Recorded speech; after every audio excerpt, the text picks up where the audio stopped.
Hey, today I've got some disturbing Reddit stories that genuinely had me sleeping with the lights on. If you want more of these videos, hit subscribe and drop a like. Let's get into it. I, 27-year-old female, found a pill dissolving in my tea, and I think my husband, 34-year-old male, has been doing this for months. Posted to r/off my chest 3 days ago by Sleepy Tea Throw. And yeah, this one is exactly as bad as the title makes it sound. She opens up the post, sounding like someone describing a perfectly normal, loving marriage. And honestly, that is what makes the turn hit as hard as it does. My husband and I have been together for 6 years, married for 3. He's the kind of man your friends tell you you're lucky to have. Attentive, patient, always checking in. Every single night for the past year, he's made me chamomile tea before bed. He'd bring it to the couch, sit down across from me, and we'd just talk or watch something quiet together. I genuinely thought it was the sweetest, most thoughtful thing anyone had ever done for me. But for months, I've been so drowsy. Not just tired, foggy. Like my brain was wrapped in something heavy. I'd lose arguments I knew I was right about because I couldn't hold on to the thought long enough. I stopped pushing back on anything. I agreed to things I normally never would have agreed to. I blamed work stress. I blamed just getting older. Then, about a week ago, I told him I was going to the bathroom. I got up, walked down the hall, and something made me stop. I turned around quietly. From the hallway, I watched him take a small white pill out of his pocket, crush it with the back of a spoon, and stir it into my tea.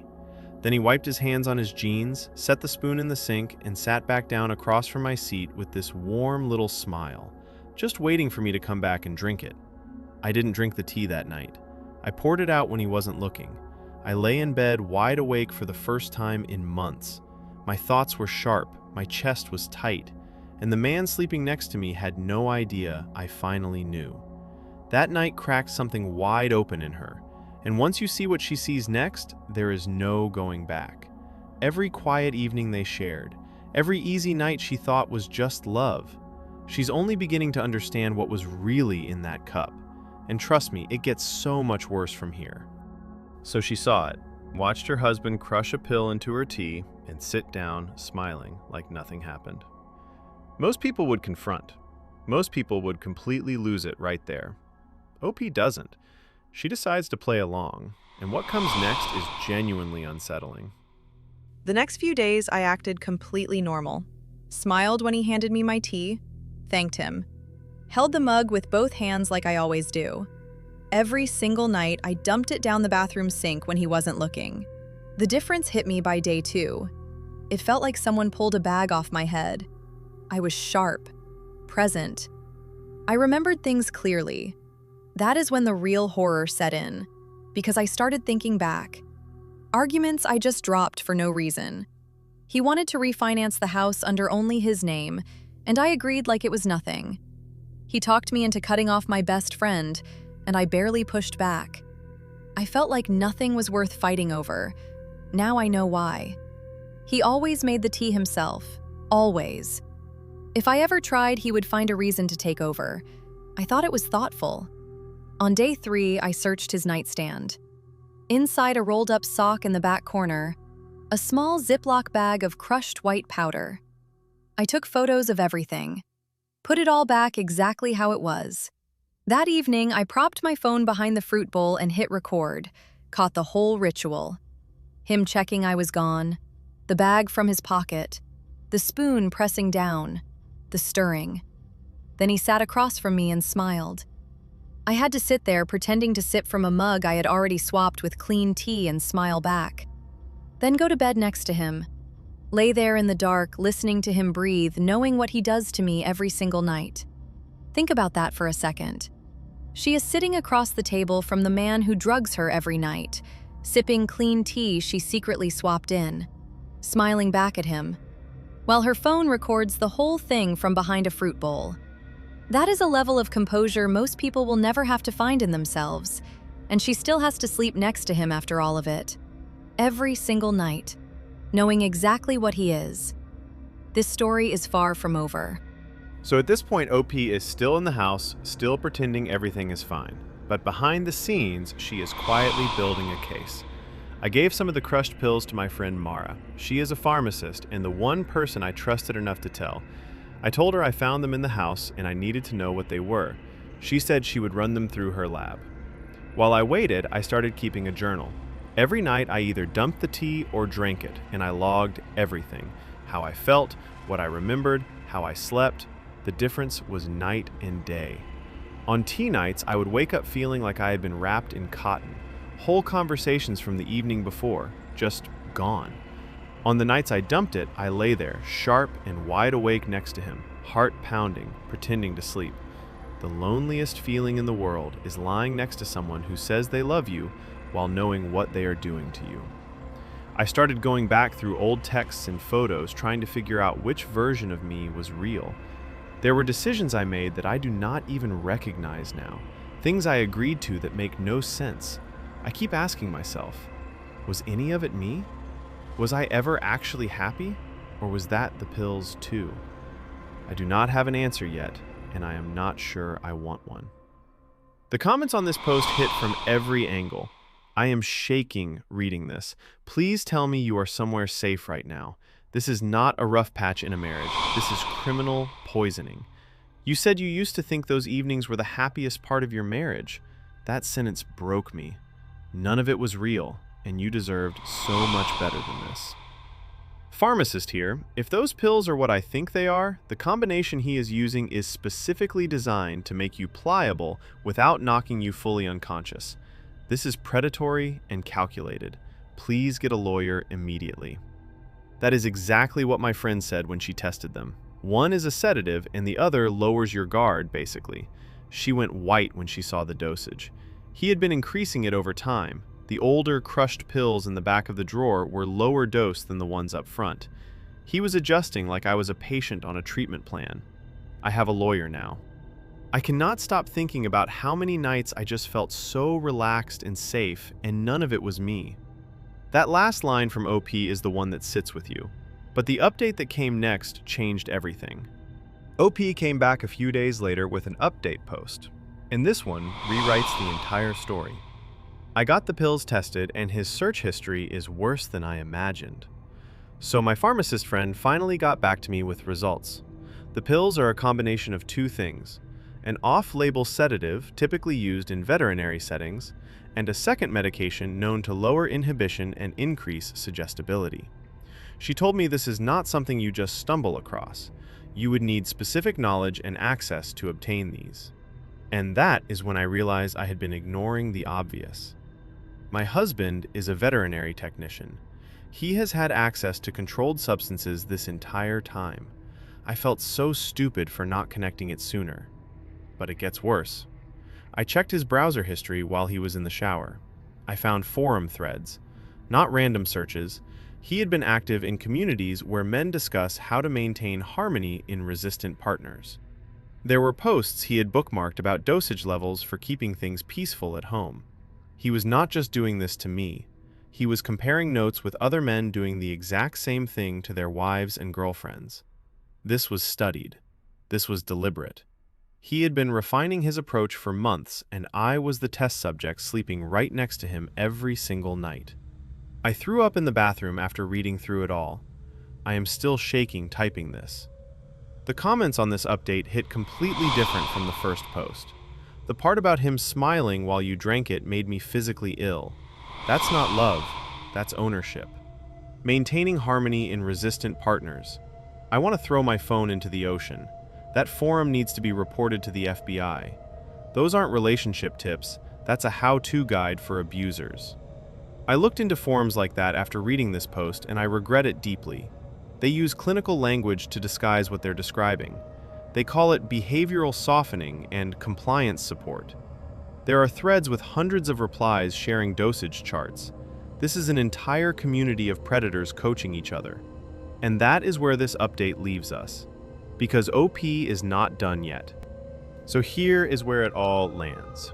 And honestly, for once, it lands somewhere that actually feels like solid ground. I moved out on a Tuesday while he was at work. I had a bag packed and sitting in the trunk of my car for 3 days before I finally did it, hands shaking the whole drive. I took my documents, my laptop, the journal, every photo I had saved, and the remaining pills still in that Ziploc bag. I drove straight to the police station and filed a report that afternoon. They took everything: the photos, the recordings, the pills, all of it. A restraining order was granted within 48 hours. His veterinary license is now under active investigation, and from what my lawyer has told me, the combination of the recordings and the substance evidence makes this about as clear-cut as it gets. I am staying with my friend now, the one who tested the pills for me. She makes me coffee every morning, and she always drinks from the same pot first without me even asking. She just knows. I am safe. I know that logically, but I still flinch every single time someone hands me a drink. Every single time. And at night, when the apartment gets quiet and still, I don't feel peaceful anymore. I just feel watched. I don't know if I will ever trust a quiet evening again. I don't know if that part of me is coming back. The comments on this last post were quieter than the earlier ones, but they hit harder. The fact that he had access through his job means this wasn't impulsive. He planned this. He sourced controlled substances and brought them home specifically for this purpose. I'm so sorry, OP. And that is what stays with you after a story like this. Every warm evening, every cup of tea handed over with a smile, every moment she thought was tenderness, it was pharmacologically manufactured. The person who was supposed to be her safe place was performing a nightly ritual of chemical control. She got out. She is breathing. But safety and trust are two very different things, and some evenings stay quiet for all the wrong reasons. All right, on to the next one. My Alexa started answering questions I never asked, and now I think someone else is controlling it. This one sits with you. Posted 6 days ago on r/Let's Not Meet by Static Nest 28. And it starts quiet. Almost too quiet. So I'm 28 from Defeat. I live alone in a one-bedroom apartment, and I've had my Alexa for about a year now. Nothing fancy. I use it for timers when I'm cooking, music while I clean, weather before I leave for work. It's just part of the background at this point. I don't even think about it. About 2 weeks ago, I came home from work and the light ring on the speaker was fading, that blue glow it does when it's just finished responding to something. I stood in the doorway staring at it. I live alone. Nobody else has a key. I told myself maybe it picked up noise from outside or the TV in the next unit. Whatever. I let it go. Then, a few days later, I'm in the kitchen making dinner, and out of nowhere, it starts reading my calendar for the next day. Every appointment, every time slot, just rattling it off in that calm, default voice. I never set a routine for that. I checked the app right there. Nothing scheduled, no routine created. I figured maybe I hit something by accident and moved on. Then, 3 nights ago, I woke up at 3 a.m. to the sound of her voice. The Alexa was mid-sentence. And what it was reading, I can't even describe how it felt. It was reading a text conversation I had with my therapist that afternoon, word for word. My exact messages about my anxiety, about feeling watched, about not sleeping, just playing them back in that steady voice in a pitch-black room like a bedtime story. I sat there, frozen. I couldn't move. I just listened to my own words coming back at me in the dark until I finally pulled the cord out of the wall with shaking hands. And that right there is just the beginning. Because what Static Nest 28 doesn't know yet is that unplugging the speaker was never going to be enough. So the next morning, OP does what a lot of us would probably do in the same situation. Sun is coming through the windows, coffee is on, and suddenly, the whole thing feels like some kind of weird glitch. Something she can rationalize her way out of in the light of day. I plugged it back in when the sun came up because daylight makes everything feel fixable. I opened the Alexa app and went through it top to bottom. No routines set, no skills I didn't recognize, and the voice history showed nothing matching what I heard at 3 a.m. Like those commands never existed. I called Amazon customer support and spent 40 minutes on hold before someone told me there were no anomalies on my account. No unauthorized access, no third-party skills that could explain any of it. They suggested I change my password, so I did. Changed the Wi-Fi password too while I was at it. And honestly, things went quiet after that. A full week of absolutely nothing weird. I started feeling stupid for how scared I'd been that night. Then, one evening, I was in the shower, and I heard the speaker activate through the bathroom door. muffled but clear enough. It was reading off what sounded like my grocery list from that week, stuff I'd only ever typed into my phone's notes app, never said out loud. Then it said his name, my ex-boyfriend's name, dropped into a sentence I'd said to my mom on the phone 2 days earlier, word for word, like a recording. I never stored any of that anywhere near Alexa. After that, I started unplugging the speaker before bed every single night. But then I noticed something else. My smart lock on the front door had entries in the log I didn't make. Brief unlock-relock events at 2 a.m., 3:15 a.m., 4 a.m. Just a few seconds each. I told myself it had to be a firmware bug. She did everything by the book. And none of it mattered. That is what gets me about this part of the post. She knows something is wrong. Every instinct she has is telling her this is not normal. But the alternative, accepting that someone out there has access to her private phone calls, her grocery notes, her front door lock, is so terrifying that a firmware bug genuinely sounds like the better explanation. That quiet week was not a coincidence. It did exactly what it was designed to do, made her doubt herself just enough to keep living her routine.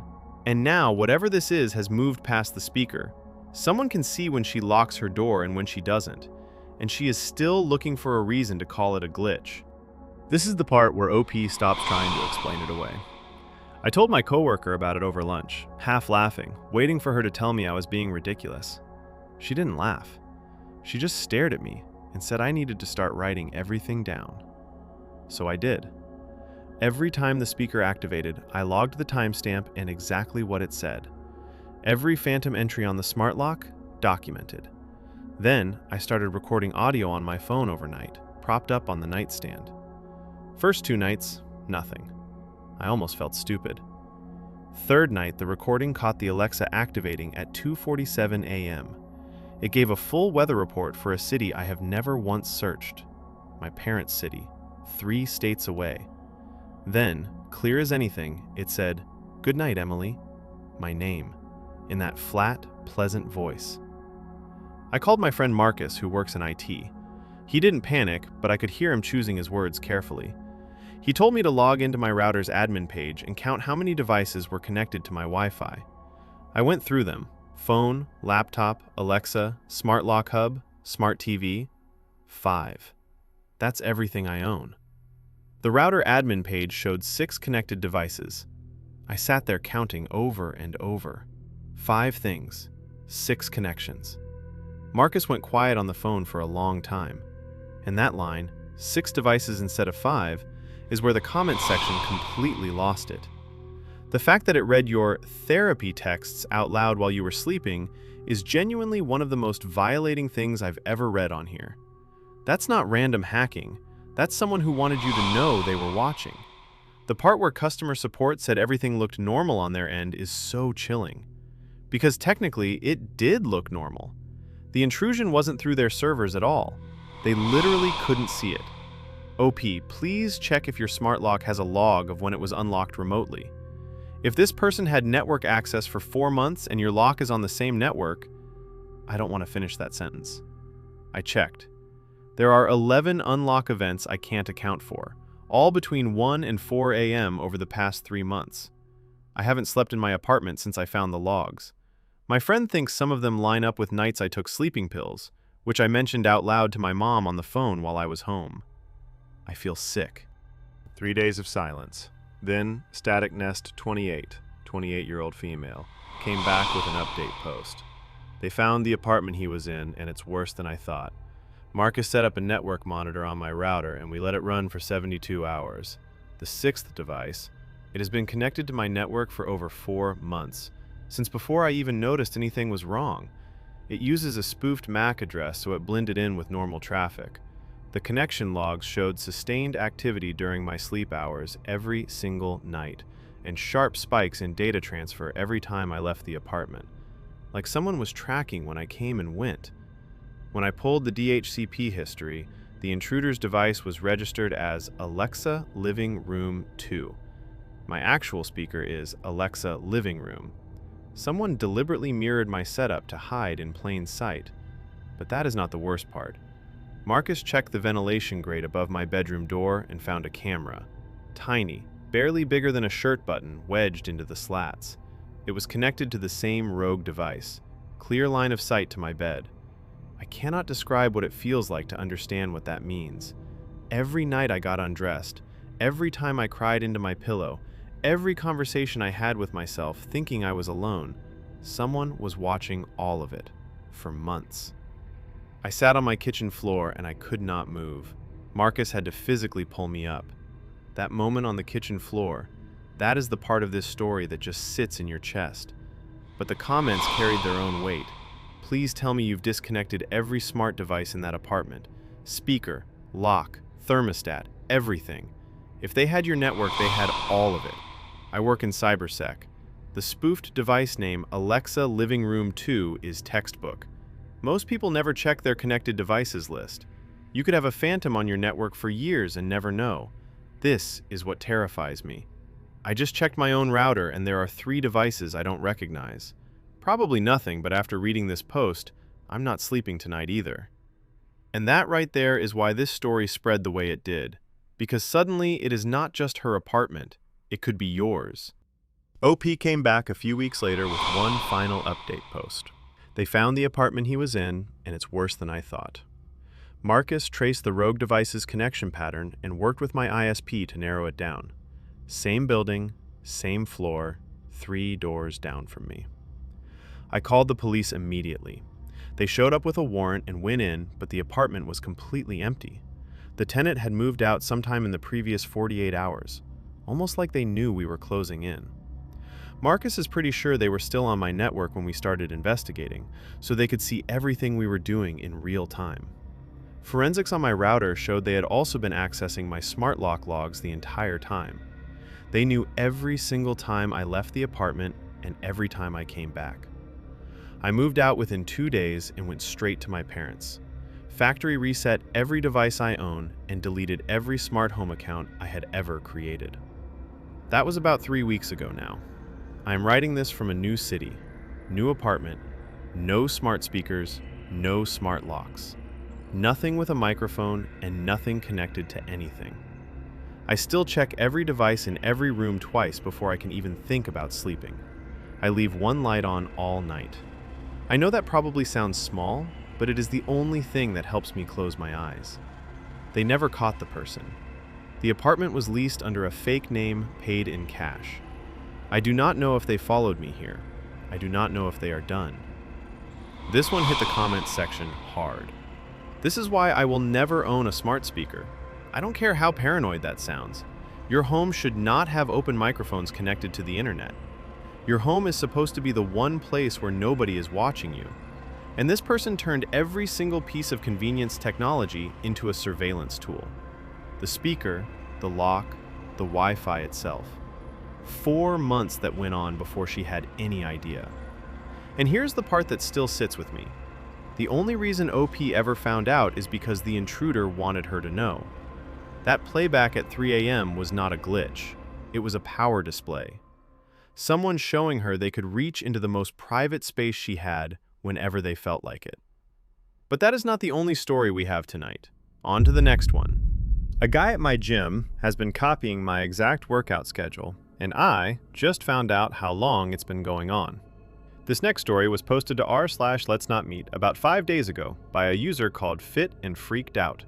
And it starts out as one of those posts where you think you already know where it's headed. Trust me, you don't. She opens the post and gets right into it. So, the gym is my thing. It's not just exercise for me, it's therapy, it's routine. It's the one part of my day that's completely mine. I go 5 or 6 days a week, and I have for years. About 7 months ago, I started noticing this guy who always seemed to be there when I was, finishing up as I walked in or just arriving when I was on my last set. I didn't think anything of it. People have routines. Then my work schedule changed, and I switched from mornings to evenings. Within 2 days, he was there in the evenings too. I told myself it was a coincidence, but something felt off, so I tested it. I went early Saturday instead of my usual Sunday. He was there Saturday. I skipped 2 days, then came back on a Wednesday afternoon. He was there Wednesday afternoon. My stomach dropped. I went to the front desk and asked them to pull his check-in times against mine. The manager looked at me like I was crazy, but she did it. 7 months. 7 months of near-perfect overlap. Then she told me something that made the whole thing worse.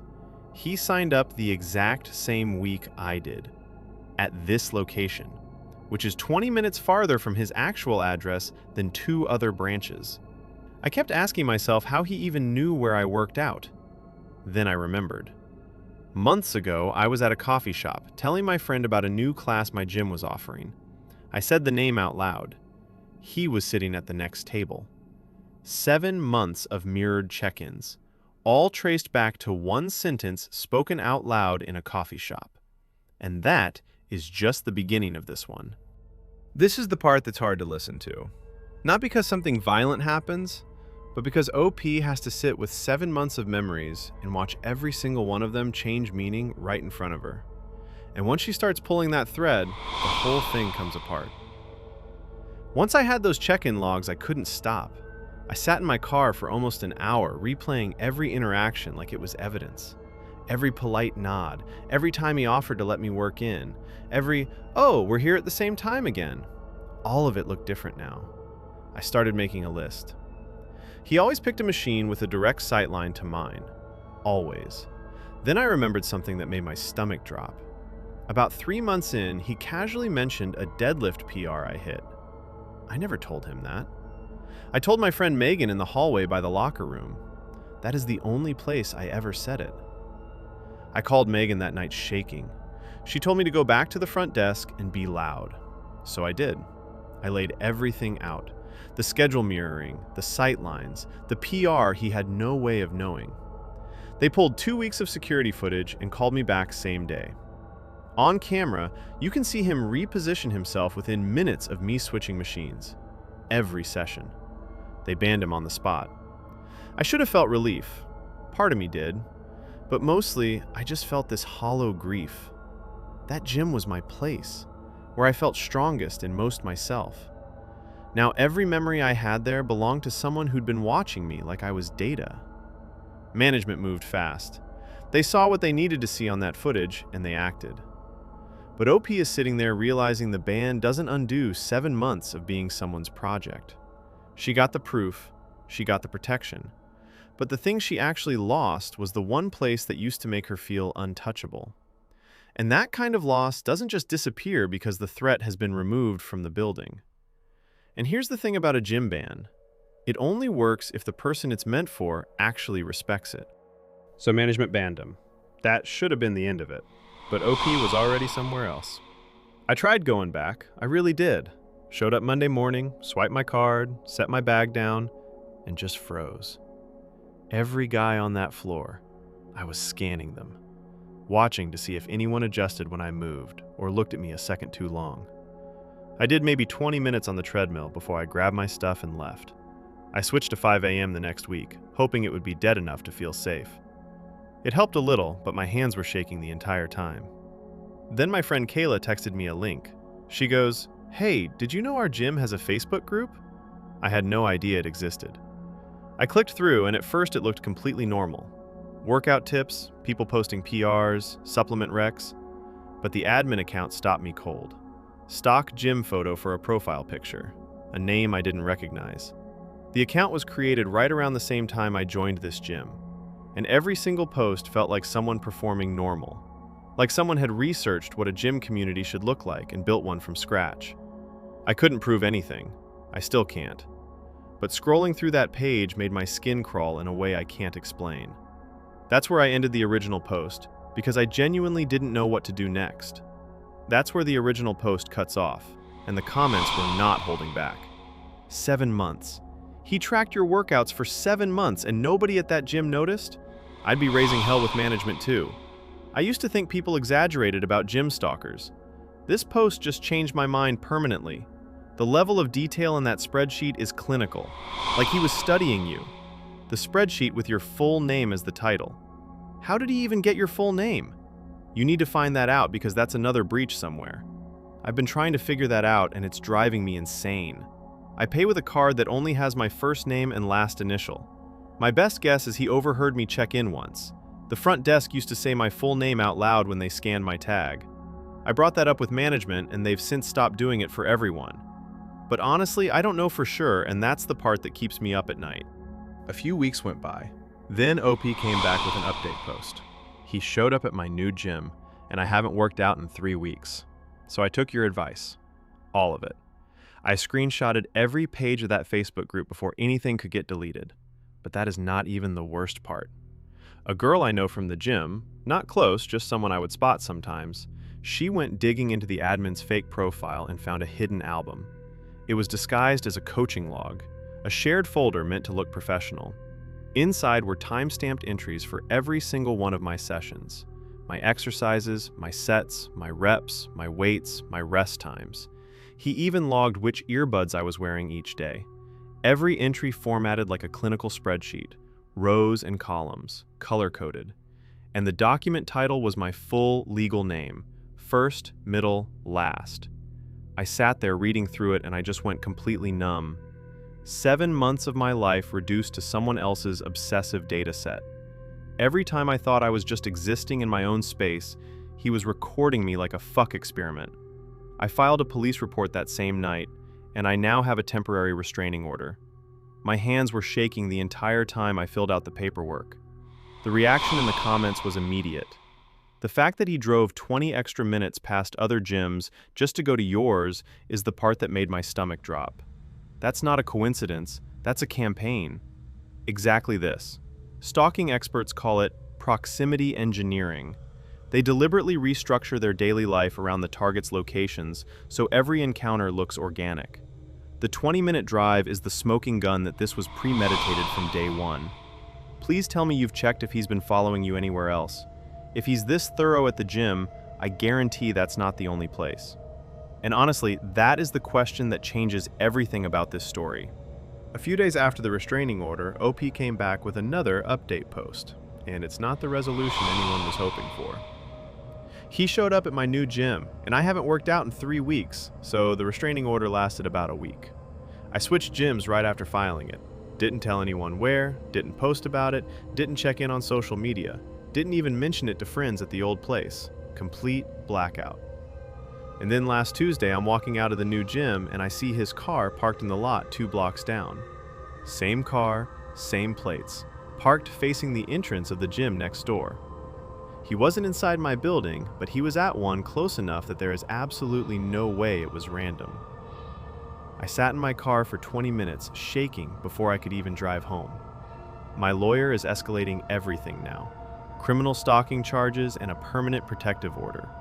She says violating the TRO that fast actually helps our case because it shows a clear pattern. But honestly, I don't even care about winning anymore. I just want to feel normal again. I haven't been back to any gym since that day. I work out at home now with the door locked and the blinds shut. The gym was my anchor. It was my routine, my therapy, my proof that I could control something in my life when everything else felt chaotic. And now, I can't step into one without scanning every face and checking every car in the parking lot. He didn't just take my safety, he took the one place that made me feel strong, and I don't know how to get that back. One comment on this update really stood out. This is why I never tell anyone which gym I go to. I'm so sorry, OP. The gym is supposed to be the one place where you feel powerful, and he took that from you. Stalking doesn't always look the way we picture it. Sometimes there's no shouting, no threats, no obvious danger. Sometimes it's quiet and polite and formatted in neat rows and columns like a coaching log with your full name on it. She built something at that gym.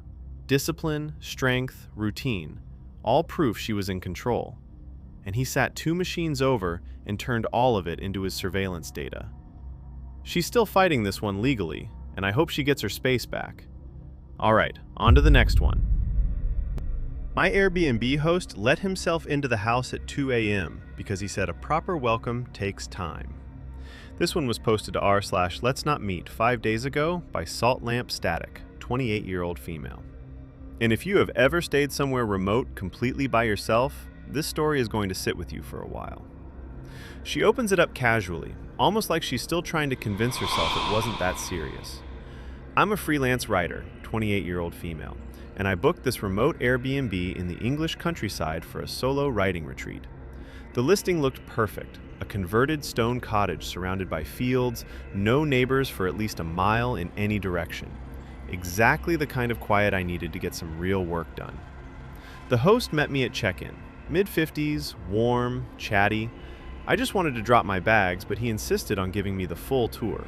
Every room, every light switch, every cupboard, every window latch. He lingered in each doorway like he was watching me take it all in. When we got back to the kitchen, there was a handwritten note on the table. "So glad you're here. Make yourself at home." I told myself he was just proud of the place, brushed it off. That night, I locked the bedroom door out of habit and fell asleep around 11. I woke at 2 a.m. to soft footsteps in the hallway. I opened the door a crack and he was standing right there, fully dressed, holding a tray with tea and biscuits, smiling like this was completely normal. He said it was tradition, that a proper welcome takes time. Then his eyes went to the lock and he said, "You shouldn't have locked the door. Guests don't lock doors in someone else's home." That line just sits there. And what she doesn't know yet, what she won't piece together until days later, is that this was never about hospitality. It was never about tea. It was something so much worse. Morning came, and OP still had not slept a single minute. The chair was still jammed under the door handle. Sunlight was pouring through the windows, and with daylight came that familiar second guessing. That voice in the back of her head telling her she was probably overreacting. That maybe this was just how things worked out here in the countryside. I barely slept. I kept the chair against the door all night and just lay there, listening. But when the sun came up, I started second-guessing everything. Maybe it was a cultural thing. Maybe older hosts in the countryside just do stuff like that. Maybe I was being dramatic. I went downstairs around 8, and breakfast was already laid out on the table, still warm. Eggs, toast, a pot of coffee, set up like he knew the exact minute I would come down. There was another handwritten note next to the plate. "Sleep well? I hope the tea didn't go to waste." I tried to eat, but my hands were shaking.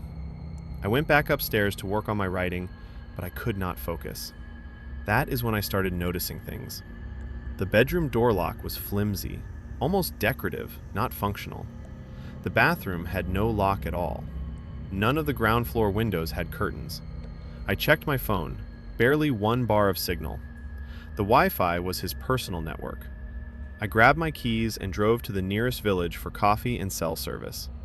Sitting there, I pulled up the listing and started reading reviews more carefully. All glowing. 5 stars across the board. But almost every single reviewer was a solo female traveler. Women traveling alone praising his incredible hospitality and personal touches. Then I found one review from a woman named Claire. No rating, just one line. "I left early. Trust your gut." That one line from Claire is going to matter a lot more before this story is over. But right now, sitting in that village cafe with barely any signal, OP is only just starting to piece together what kind of place she booked herself into. And the second night has not even happened yet. So OP drives back to the property that evening. She's already made the decision. She's out at first light. But when she pulls up, the host is right there waiting for her. When I pulled up, he was standing on the porch like he'd been watching from my car. Asked if everything was all right, said I seemed distant today. His voice was soft, almost hurt, like I'd done something wrong by leaving the house. He said he just wanted me to feel at home. I smiled, said I was fine, went straight to my room and locked the door. I didn't sleep. I sat on the bed fully dressed with my phone in my hand and my bag half packed. Around 1:30 a.m., I heard the front door open and close, then footsteps on the stairs. Slow, deliberate. They stopped right outside my bedroom door. The handle turned, slowly. It met the lock and stopped. No knock, no voice, nothing. I could see his shadow under the door. He just stood there. I don't know how long. It felt like 10 minutes. Then he walked away. I didn't move until I heard the front door close again. I packed everything in the dark. At 5 a.m., I loaded the car as quietly as I could and drove straight to a hotel 2 towns over. I filed my Airbnb complaint that morning with screenshots of everything. She got out, but the comments caught something OP almost glossed over. The handwritten welcome note hits different now. He was already planning the 2 a.m. visit while giving you the tour. The whole check-in was foreplay for him. The note said, "Sleep well tonight, you're in good hands." I kept it because I thought it was sweet. It's in an evidence bag now. And during the tour, he made a point of showing me how the bedroom lock worked, like he was being helpful. He was checking whether I'd use it. The fact that he was fully dressed, holding a tray like it was a normal Tuesday morning routine is what gets me. That's not impulse, that's ritual. I stayed at an Airbnb once where the host had cameras in the smoke detectors. These platforms do not vet these people at all. I'm so glad you locked that door. A few days later, OP came back with an update post. I zoomed into the listing photos, and I know what would have happened if I hadn't locked that door. I'm home now, I'm safe, but I haven't been able to stop thinking about that place. Last night I couldn't sleep, so I started going through my phone, looking at the screenshots I took of the listing before I booked it. I always screenshot property photos in case the listing gets edited later.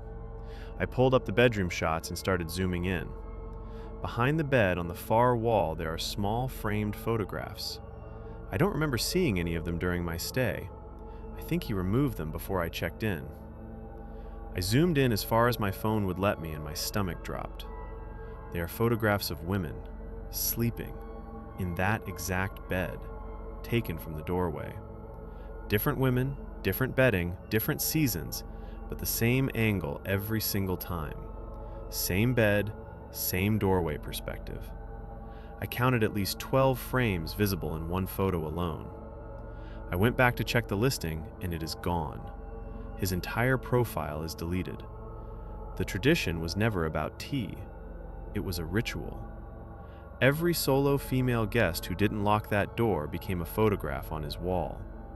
And he displayed them openly because he knew no one would ever zoom in close enough to understand what they were looking at. I locked that door out of habit. That is the only reason my face is not in one of those frames. The reaction in the comments was immediate. The way he said it was tradition implies he's done this enough times that he's built a whole internal mythology around it. That's not a red flag, that's a crime scene. Exactly this. The tray, the tea, the smile, none of that is spontaneous. He's rehearsed this so many times it's become a ceremony for him. The calmness is the scariest part because it means there's never been a consequence.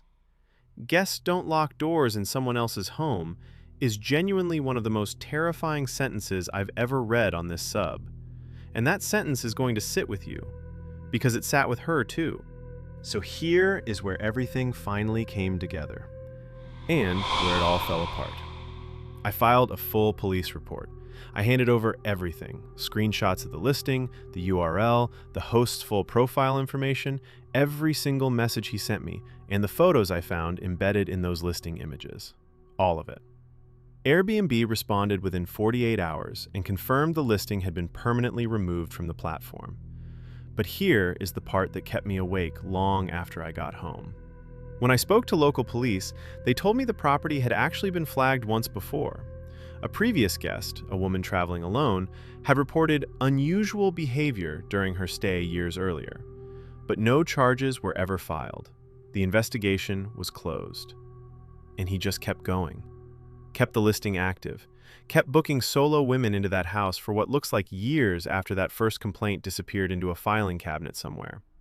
As of right now, the host has not been located. His profile has been completely scrubbed. The listing is gone. I have done everything I can from my end. I am sharing this because someone needs to say it out loud. If you stayed at that property, please come forward. Please check what you brought home with you. Shortly after posting this update, OP's Reddit account was deleted. No follow-up post, no goodbye, just silence. And that disappearance sat heavy with everyone who had been following the thread. Please tell me you reported this to Airbnb and the police. This man is doing this to every single person who books that place. To every woman who stayed there and left a 5-star review about his hospitality. Please, check your photos. Check your belongings. You may not have known what happened while you slept. Sleep is the most vulnerable state we willingly enter. Every single night we close our eyes, trust the walls, trust the locks, and just surrender to it. And this story stays with me because the horror was never just what he did. It was the scale of it, the patience, the ritual of it all. Years of women cycling through that bedroom, leaving glowing reviews, never once knowing what happened after they fell asleep. And a locked door. One small, instinctive habit that OP almost did not bother with was the entire margin between her and a framed photograph on a wall she was never meant to see. And that is the last story for today.